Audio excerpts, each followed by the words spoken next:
All right, so we're going to do a problem string here. The first, it's called trading places. So that gives you an idea of what we might be doing. The first problem here is 8 times 3/4.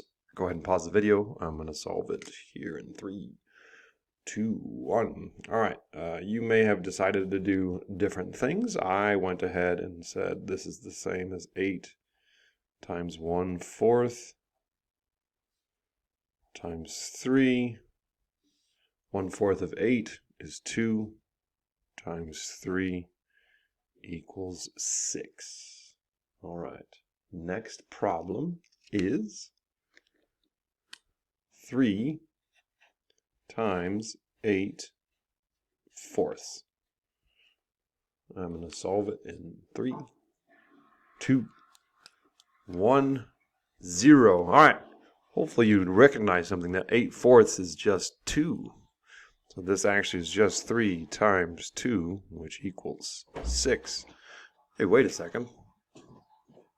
This one equals 6, and this one equals 6. Why is that? I want you to take a moment and pause this video and write down what your thoughts are. All right, well, hopefully what you noticed is that in these two problems, the whole number and the numerator were flip-flopped. So they traded places. So we took this numerator 3 and it shifted over to the whole number, and then the whole number 8 shifted over to the numerator. And we got the same thing. Why is that? Well, if you remember back to what we've been working on, we could rewrite 8 times 3 over 4 times 4 as 8 times 3 over 4. And so because we're doing that, and because that is allowed, that means that we could shift it all the way over so that it could be 3 times 8 over 4. Which one was easier to figure out then? The easier one to figure, or I should say simpler. Man, I'm working on my language. Which one was simpler to figure out? This one, right? Because we saw that 8/4 was 2, and then that's it. Okay, so you can see we did a couple things here. Here we just kind of figured that out as 2, and then did 3 times 2 is 6. So this is one of those powerful learnings that when you understand that, you can start playing around with the numbers and changing. Once we can start changing the problem that's presented to us, that's power. That's a lot of power that we have. Another thing to point out too is if we look at 8 times 3/4, our answer is 6. 6 is less than 8. If we look here, 3 times 8/4 is 6. 6 is more than 3.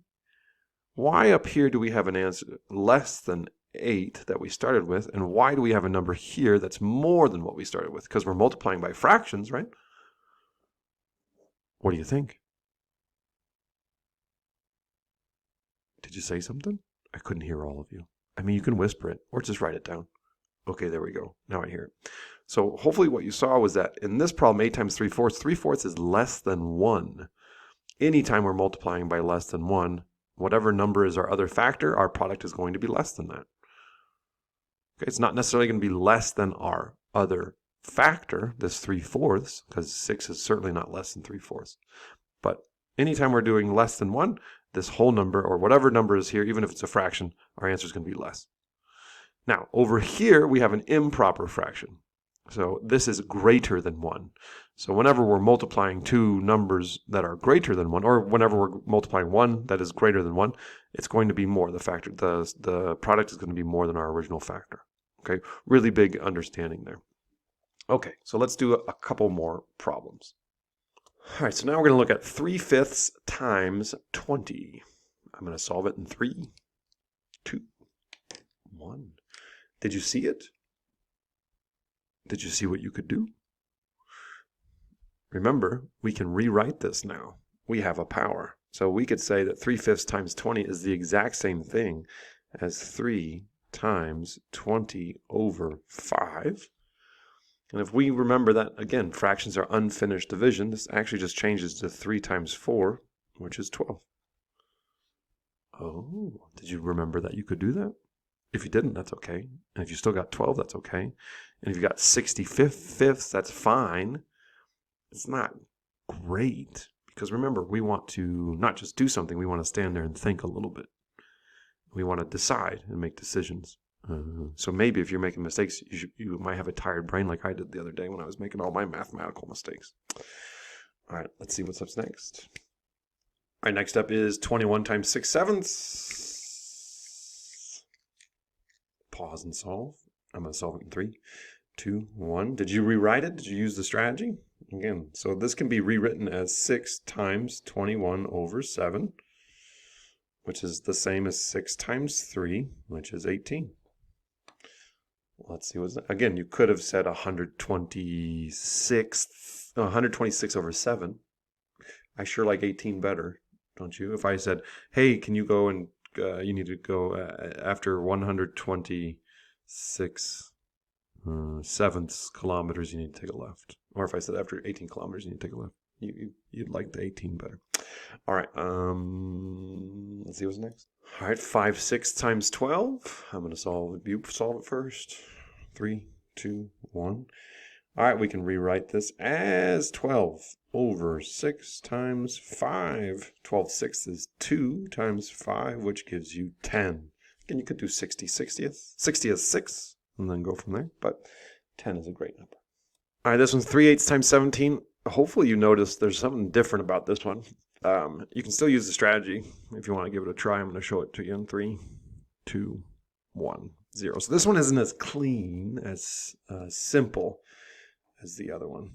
But if we went 17/8 times 3, something that we can do then is take this and make it a mixed number, which would be 2, right?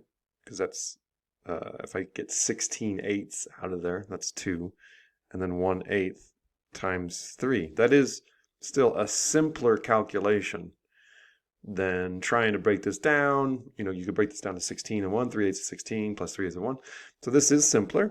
And then this gives us 6 3/8. Because 3 times 2 is 6, 3 times 1/8 is 3/8. All right, so now, not again. I said again just because this is the end of a problem string, and now I want you to fill out a form. I also want you to write it down in your notebook. So write it down in your notebook. What did you learn from this? What is a key thing that you need to remember when you're looking at whole number times fractions? There's a bunch of different things that we talked about. So try to do a brain dump. I'll wait. If you're just randomly watching this on YouTube, a brain dump is when you write down everything that you remember. There's usually like a song and stuff, but I didn't have time.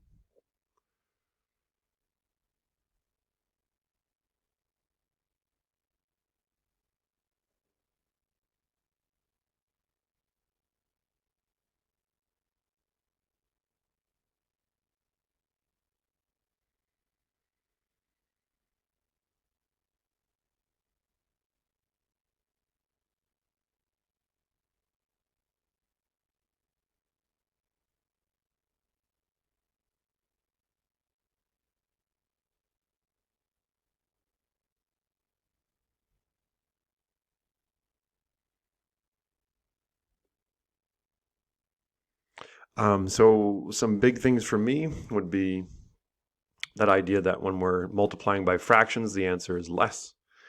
When we're multiplying by improper fractions, the answer is more. So greater than 1, more. Less than 1, less. Very big understanding. Also the understanding, again, that we can switch that whole number in the numerator because it's just multiplication. And then even if it doesn't fit nicely, it still might be a good idea to do because it could simplify things for you. Again, I'm trying to use the words simplify and simple and not easy because nothing's easy. You either know how to do it or you don't. Yet.